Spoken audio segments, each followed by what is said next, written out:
I bought my sister an apartment as a wedding gift. I paid for the venue, the flowers, the dress. But the day before the wedding, she said, "Oh, by the way, leave your wife and kids at home. They don't fit the luxury theme." I smiled.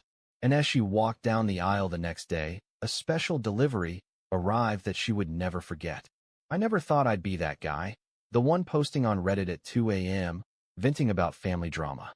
But here I am, sitting in my office, a glass of bourbon in my hand, staring at the remains of what was supposed to be my sister's perfect wedding. I paid for it all. The venue, the flowers, the catering, the fancy designer dress. And what do I get in return? A casual, "Oh, by the way, don't bring Emily or the kids. They don't fit the luxury theme." Yeah, that's what my sister Vanessa told me. I should have seen it coming. Heck, I did see it coming. But I guess there was still some part of me, some naive, hopeful part, that believed she had even an ounce of respect left for me. Turns out, I was wrong. The moment it broke me. It happened the night before the wedding. Vanessa had booked a table at one of those pretentious rooftop restaurants where a tiny plate of food costs more than my employees make in a day. I showed up thinking it was just a last-minute briefing about the ceremony. Instead, she dropped that bombshell between sips of overpriced wine. "Oh, by the way," she said, barely looking up from her phone, "I need you to come solo tomorrow. Emily and the kids, well, they don't really fit the aesthetic." I thought I misheard her. "What?" She sighed like I was in fool. "James, come on. You know what I mean. It's going to be a luxury event. High-class guests, professional photographers. Everything has to look perfect. And Emily, she's sweet, but you know she's a little rustic." Rustic. That's the word she used. Like my wife was some outdated piece of farm equipment instead of the woman who stood by me when I was nothing. Like my kids, my own kids, were some kind of embarrassment to her grand event. I felt my jaw clench, my fingers curling into fists under the table. But Vanessa? She just kept scrolling through Instagram, completely unfazed. "Let me get this straight," I said, my voice steady. "You don't want my wife and children at your wedding because they're not fancy enough?" She smiled like I had finally caught up. "It's just for the optics, James. You understand." I leaned back in my chair, exhaling slowly. "And let me guess, I'm still paying for everything." "Of course," she laughed, like it was the most obvious thing in the world. "You're the big brother. That's what you do." I stared at her for a long moment, something inside me twisting and snapping at the same time. And then I smiled. "You're right," I said, nodding. "That's exactly what I do." I picked up my drink, finished it in one gulp, and stood up. "You'll get everything you deserve tomorrow, Vanessa." I walked out of that restaurant without another word. But the moment I got into my car, I pulled out my phone. "Hey," I said when the call connected. "Change of plans for the wedding. Get everything ready. We're going to make this a day she'll never forget." Flashback. The signs were always there. Looking back, I should have known. Vanessa never really respected Emily. I remember the first time I brought Emily to a family dinner. We had just started dating, and I was excited, naive, even, to introduce her to everyone. Emily, being Emily, wanted to make a good impression, so she brought a homemade apple pie. She spent hours perfecting it, making sure it was just right. We walked into my parents' house, the smell of roasted meat and expensive wine filling the air. My mom greeted us. My dad nodded from his usual spot at the bar. And then Vanessa waltzed in, wearing some overpriced designer dress, looking Emily up and down like she was a bug under a microscope. "Oh," she said, forcing a smile. "You actually baked something? That's cute." Emily just smiled, holding out the pie. I thought it'd be nice to bring something homemade.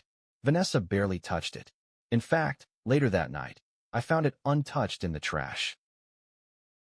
That was just the beginning. She always forgot to invite Emily to family gatherings. She made backhanded comments about her simple style. She once introduced Emily to her friends as James's little country project. I let it slide for years. But this? Telling me my wife and kids weren't good enough for her wedding? That was the final straw. Present day, the calm before the storm. I'm sitting here now, hours after the wedding, reading the messages flooding my phone. Vanessa is losing her mind. Guests are confused. The internet is having a field day. Because Vanessa wanted a perfect wedding, and I made sure she got exactly what she deserved. So, the wedding. I know you all have been waiting for this. Buckle up. After Vanessa told me my wife and kids weren't luxurious enough for her wedding, I decided to give her exactly what she wanted. A wedding she'd never forget. And oh boy, did I deliver. I arrived at the wedding alone, just as Vanessa requested. Black tux, calm expression, smiling at everyone like nothing was wrong.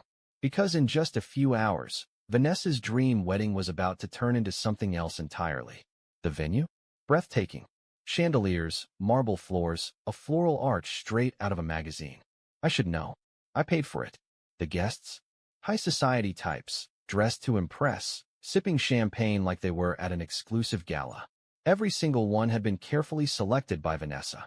No ordinary people allowed. The bride?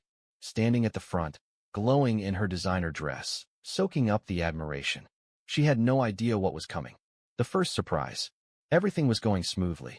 Too smoothly. The guests were seated, the music started playing, and Vanessa began walking down the aisle. And that's when the first special delivery arrived. A staff member wheeled in a massive, beautifully wrapped gift box, placing it right in the center of the ballroom. It was the picture of elegance, Tiffany blue with a golden bow, standing out like a centerpiece. Vanessa paused mid-walk, beaming. She thought it was another grand gift from me. The priest hesitated. The guests whispered, "James." Vanessa called out sweetly, tilting her head. "What's this?" I stood up from my seat, adjusted my cufflinks, and smiled. "Just a little something special for you, sis. Go ahead, open it."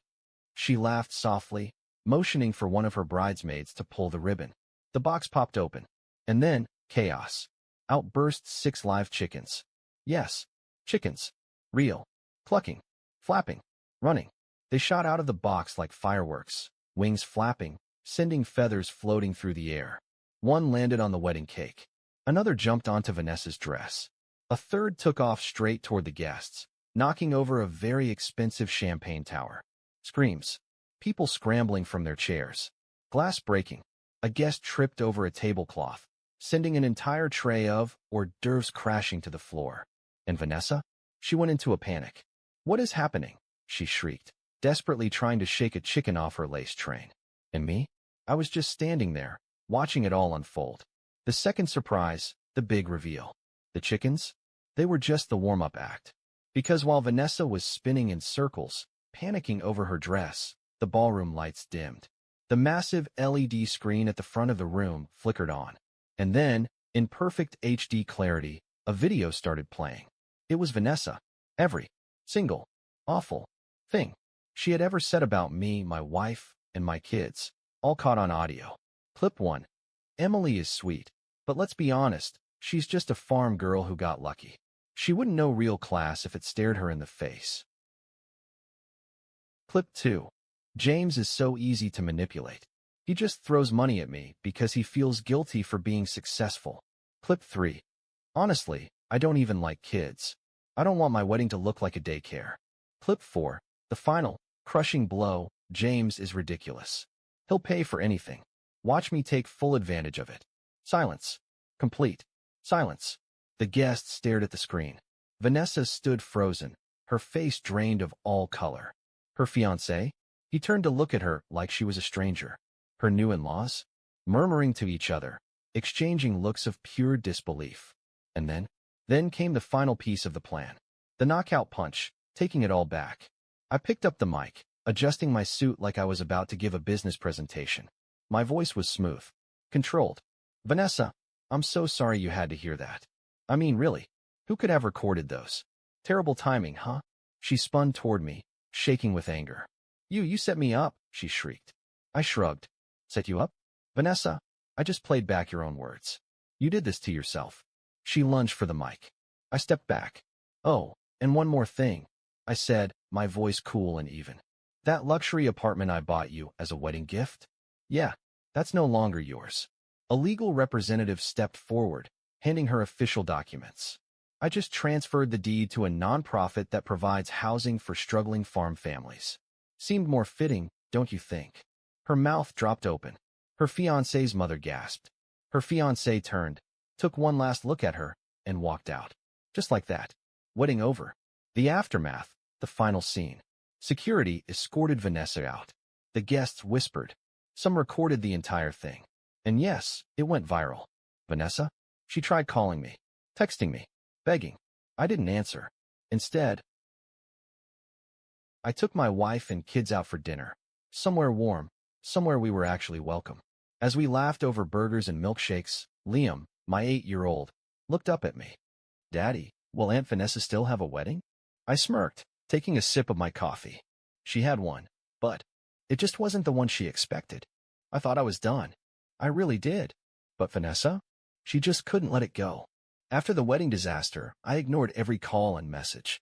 My wife and I took our kids on a weekend getaway to the countryside. Just fresh air, good food, and zero drama. But by the time we got back, my phone was filled with hundreds of missed calls, texts, and voicemails from Vanessa, my parents, and even some of her former in-laws. Apparently, the whole thing had blown up online. And Vanessa? Oh, she wasn't taking it well. The internet never forgets. Some of the wedding guests had recorded everything, the chickens, the video, her fiancé walking out, and uploaded it to social media. Within hours, the clips had gone viral. Headlines popped up everywhere. Luxury wedding turns into absolute chaos. Bride humiliated in front of hundreds. What happened? The wedding that will go down in history. Comments flooded in. She really thought she could insult her brother's family and get away with it? Karma hit fast. Not gonna lie, the chickens were a genius move. James is the MVP for donating the apartment to actual hardworking people. Imagine losing your husband and your house in the same night. Vanessa's perfect image? Destroyed. She had spent years curating this flawless, high-society persona, posting pictures of expensive brunches, designer clothes, exclusive parties. But now, people were dragging her through the mud. And worst of all, her ex-fiancé's family had completely cut her off. Vanessa's downfall. I finally gave in and answered one of her calls. The second I picked up, she was hysterical. James, fix this, she wailed. You have to tell people it was all a joke. Say it was fake. Do something. I sighed. Vanessa, I didn't post the videos. Your guests did. Maybe you should have treated people better. I did nothing wrong, she screamed. You ruined my life. I rubbed my temples. No, Vanessa. You did that yourself when you told me my wife and kids weren't good enough for you. She let out a frustrated sob. You don't get it. My life is over. Jackson's family won't speak to me. My friends won't be seen with me. My job, she cut off. I raised an eyebrow. Your job. Silence. And then she muttered, I got fired, James. I blinked. Wait, what? Turns out, her company didn't like the bad press. Some of her clients saw the videos and decided they didn't want to be associated with someone who openly insulted working-class families. So, her boss, who had always been so proud of her classy demeanor, decided to let her go. She was completely on her own. No job, no fiancé, no apartment, no family willing to help. Vanessa Carter had officially hit rock bottom. The last straw, Mom and Dad get involved. Not even 20 minutes after hanging up with Vanessa, my parents called. I debated letting it go to voicemail, but I already knew what they wanted. I answered with a simple, what? James, my mom sighed. You've made your point. Don't you think it's time to let this go? I actually laughed. Let it go? You mean, like how Vanessa let my wife and kids get completely disrespected? She's your sister, Dad chimed in, using his classic, fatherly authority tone. You need to help her. She has nothing now. That's not my problem, I said flatly. James, she's family. Mom snapped. And family forgives. Oh, now they cared about family? Now that Vanessa was suffering? I took a deep breath. All right, fine. I'll help. Mom sounded relieved. I knew you'd do the right thing, sweetheart. Thank you. Yeah, I said, smirking. I'll help the way Vanessa helped Emily when she needed support. I'll help the way Vanessa included my kids in her wedding. I'll help the way she respected my hard work all these years. Silence. That's what I thought, I said, and hung up. Where is she now? It's been 6 months since the wedding disaster. Vanessa tried to make a comeback, rebranding herself online, pretending to be some humble, changed woman after her tragic fall from grace. No one bought it. She's currently living in a small rental apartment, working a job that pays a fraction of what she used to make. Her fancy social circle? Gone. The high-end lifestyle? Over. As for me, my wife and I are doing better than ever. My kids are happy. My business is thriving. And best of all, I'm free. No more being used. No more guilt. No more toxic family dynamics. Liam asked me the other day, Daddy, do you think Aunt Vanessa will ever come visit us? I smiled, ruffled his hair, and said, she made her choice, bud. And we made ours. And for the first time in years, I feel at peace. Final update. It's been a year since Vanessa's wedding, the one that turned into a complete disaster. I thought that was the last I'd hear from her. But life has a funny way of bringing things full circle.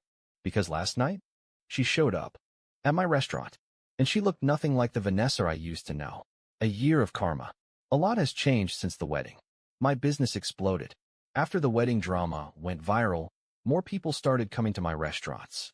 Turns out, people love supporting a guy who stands up for his family. We expanded to 5 new locations, including one in the heart of the city. It was my dream to open a flagship restaurant, and last night was our grand opening. My wife, thriving. She started a small organic food business, working directly with local farmers, including her parents. My kids, happier than ever. No more being treated like less than by their own family. And Vanessa? Well, she didn't exactly land on her feet. She bounced between a few low-paying jobs, but every time a new employer found out about the wedding scandal, she got let go. No one wanted to be associated with her. Her old friends abandoned her. Her reputation? Gone. Her lifestyle? Over. And last night, she walked into my restaurant, looking like she had the weight of the world on her shoulders. Vanessa's desperate plea. I was standing at the front, greeting guests, when I saw her. She wasn't wearing designer anymore. No more diamonds. No perfect hair. Just plain jeans, a simple coat, and tired eyes. She hesitated at the entrance, then slowly walked up to me. James. Her voice was softer than I'd ever heard it. I crossed my arms. Vanessa. She looked around at the restaurant, at the packed tables, the elegant decor. The place was buzzing with energy. This was my success. Something I built. And for the first time in her life, I think she actually saw it. Can we talk? She asked. I studied her face. A year ago, I would have laughed in her face. But now, I just felt indifferent. Fine, I said, leading her to a quieter corner. She took a deep breath. James, I messed up. I know that now. I said nothing. Just waited. I lost everything. My job. My reputation. My friends. Jackson won't even speak to me. Mom and Dad, they can't help me. She swallowed hard. I need a fresh start. And I was hoping. She hesitated. Then she said it. I was hoping you could give me a job. I stared at her. Of all the things I expected her to say, that wasn't one of them. A job, I repeated. Yes, she nodded quickly. I know I don't deserve it, but I need to start over. And you're the only one left. For a moment, I actually considered it. Not because I wanted to help her, but because I wanted to see if she had actually changed. So I asked, why should I hire you? She blinked. What? Why should I give you a job? I repeated. What do you bring to the table? She floundered. I can learn. I can do customer service, or maybe marketing. Marketing? I interrupted. You mean the way you marketed me as a fool who'd pay for anything? She flinched. Or maybe customer service? I continued. You mean treating people with kindness? The way you treated my wife? My kids? Her face turned red. She had no answer. I sighed and leaned forward. Vanessa, let me make this clear. This restaurant, my success, it happened without you. You spent years looking down on me, calling my family rustic, acting like you were better than us. I shook my head. I don't think you've changed. I think you're just desperate. Her lip trembled. Please, James. I don't have anywhere else to go. I took a deep breath. Then I made my decision. Vanessa, I said slowly. The answer is no. Walking away. For the first time in her life, she looked genuinely heartbroken. So that's it, she whispered. That's it, I nodded. She swallowed, looked down at the floor, and for a moment, I thought she might actually cry. But then she took a shaky breath and stood up. Okay, she murmured. I understand. And then she turned and walked out. No screaming. No insults. Just silence. And you know what? For the first time since this whole mess started, I actually felt peaceful. Vanessa finally learned that actions have consequences. That treating people like dirt will eventually catch up to you. And me? I was finally free. Mom and Dad's regrets. A few weeks after Vanessa's visit, my parents called. I wasn't surprised. They probably wanted to scold me for not helping her. But when I answered, my mom's voice sounded different. James, she said softly. We need to talk. I sighed. What now? We were wrong. What? What did you say? I asked. We were wrong, she repeated. About you. About Emily. About everything. I stayed quiet. We spent years favoring Vanessa, making excuses for her, expecting you to carry the weight of this family. And now, we see what we did. I leaned back in my chair. So, what do you want from me? I asked. Nothing, she said. We just wanted to tell you that we're sorry. I wasn't expecting that. For a long moment, I said nothing. Then I finally sighed. I appreciate it. But it's too late. James. No, I cut her off. I've moved on. I have a good life, a great family, and a successful business. I don't need validation from people who only realized my worth after they lost everything else. Silence. I hope you two figure things out, I said. But I'm done. And then I hung up. I wasn't angry. I wasn't bitter. I just didn't care anymore. Because for the first time in my life, I was truly, completely free.